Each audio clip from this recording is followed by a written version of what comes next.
మేనత్తల గురించి అని చెప్పి అందుకే బుజ్జి గణపయ్యని ఇచ్చాడు ఆ దేవుడు. తెలుసా? బుజ్జి గణపయ్య ఎంత బాగున్నాడో షాక్ అయిపోతారు. అమ్మో మీకు చూపించను, అమ్మో మీరు పెద్ద అయిన తర్వాత కూడా గుర్తుపట్టలేరు. చాలా అందంగా ఉన్నాడు తెలుసా?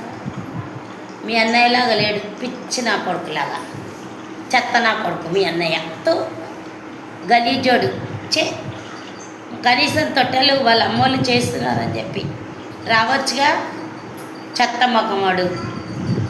ఏ బాగా బుజ్జ, ఆయనకు అక్కడ బుజ్జ కొట్టండి అన్నమ్మ. 5 మంది అక్కజల్లలు పడుకోండి హాయిగా పడుకో అని చెప్పండి. ఎందుకంటే మేము తెలంగాణ వాళ్ళ మనుషులం కదా, మాకు పాటలు అంటే అలాగే వస్తాయి. బతుకమ్మ బతుకమ్మ ఉయ్యాలో, బంగారు బతుకమ్మ ఉయ్యాలో, బంగారు బతుకమ్మ ఉయ్యాలో, ఎంత బాగుందో ఉయ్యాలో. బతుకమ్మ బతుకమ్మ ఉయ్యాలో, బంగారు బతుకమ్మ ఉయ్యాలో. చాలా అన్నీ వచ్చు, కానీ ఇప్పుడు కొంచెం మర్చిపోతున్నట్లా.